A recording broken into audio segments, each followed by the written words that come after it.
We're joined in the media center now by pro stock motorcycle winner Eddie Krawiec. This is his 4th win at Gainesville Raceway. His 32nd of his career, was the #1 qualifier. You guys had talked a lot about getting off to a good start. You had a good off season of working on the dyno, working on the motorcycle. Is this kind of show your work all season long or off season? Yeah, I would definitely say it does. You know, the hardest thing really in all of racing is finding horsepower.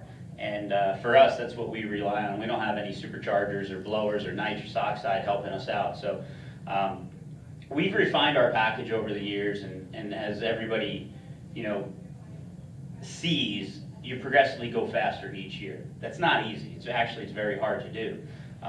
It's a lot easier to lose horsepower than it is to make. So we're all really excited. Everybody back at our shop. I'm the guy that's lucky enough to sit up here.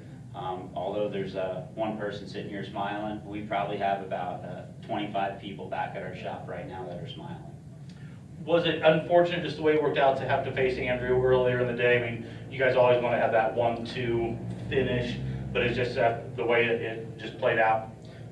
Yeah, definitely. You don't want to race your teammate anytime other than the final, but in regards to that, there's a lot of great motorcycles out there. There's no such thing as banking on being in the final and being in the final together. You got to earn that.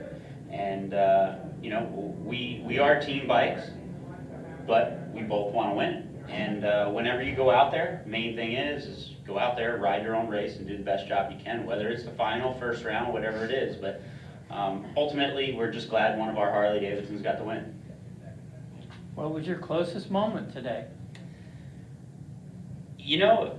To be honest, my closest moment, I would say on the drag strip, was just me not screwing it up. Okay. Because, going out there, I had a great motorcycle. I know I got a good crew behind me and everybody else, but the key thing for me was not to screw it up. You have those first round jitters after, 4 months of not racing, and I knew I had a fast motorcycle, and I was racing a guy that, always, me and Michael have always got into those little starting line things, and when you look at it that way, my closest moment was when I almost psyched myself out. You think about it. You start saying, okay, first round, I got to go up there. I got to do my own deal. So I said it yesterday, and as your bike starts, you just got to push it out of your head, and you go out and you do your job. If you are doing your job and doing what you know how to do, it comes natural. You don't make any mistakes, and you just do it.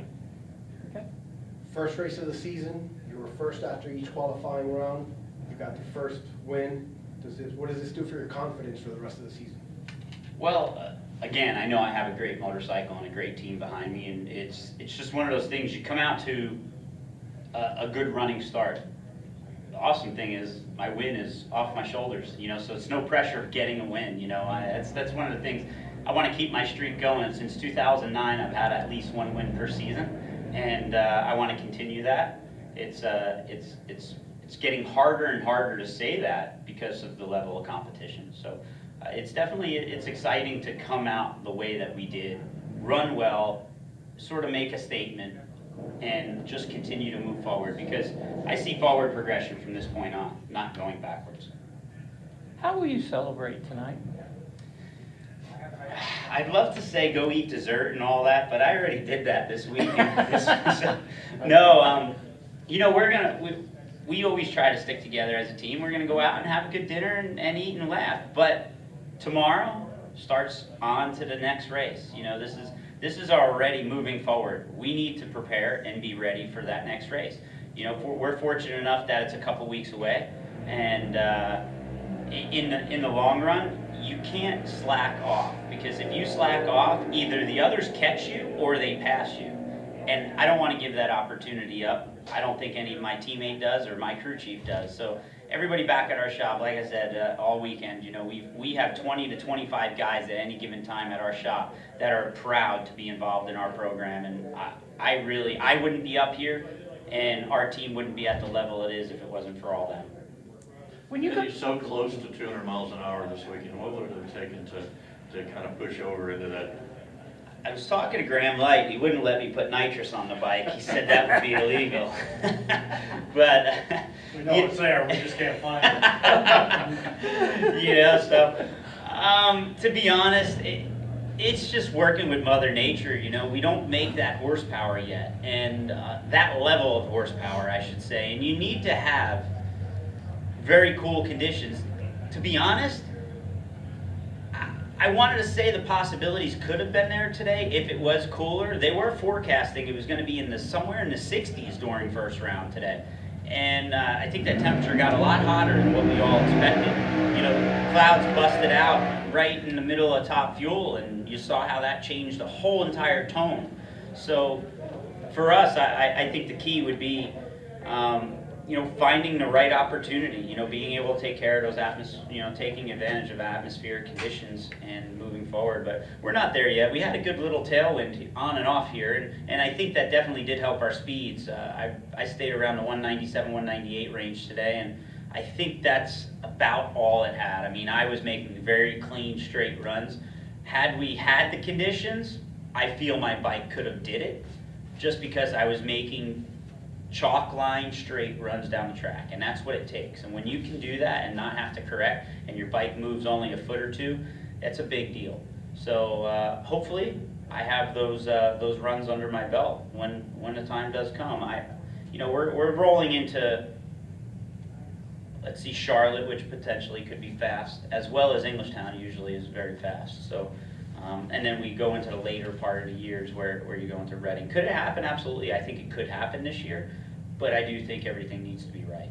But you need a temperature that's cooler, but not so cool that the tires don't bite. 60s and sunny is probably the ideal, temperature and conditions. 60 with, some nice sun coming out on the track and keeping it warm, because the other part of it is the track's got to be there. NHRA does an awesome job giving us great racing surfaces and preparing of the track. I mean, honestly, in the last 3 years, I can't even recall that I could say we've had a bad starting line. It's just been consistent all the way through. So I believe that's all there. The key thing is, though, is having a pliable rubber.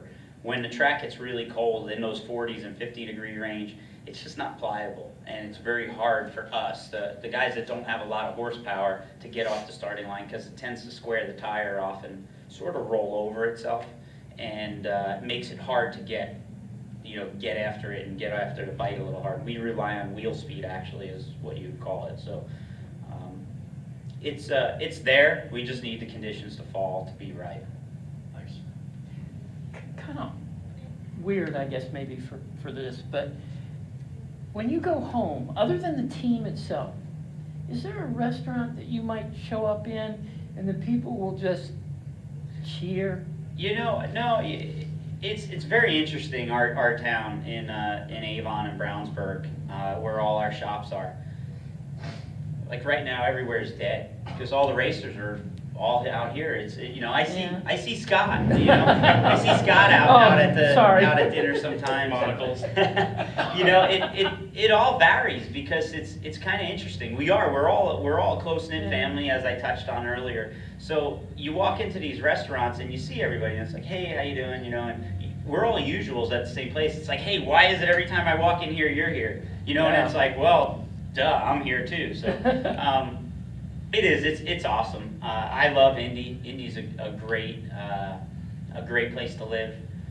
I love Gainesville too. It's 4 wins here. Last year, it would have been 5 if my bike didn't break an airline last year. But I love it when I come here. I got a couple special tracks that when I just go there, I feel really comfortable and I do well. And Gainesville is one of them. So I love coming back here. Okay. Perfect. Thanks, guys. Thanks, Eddie.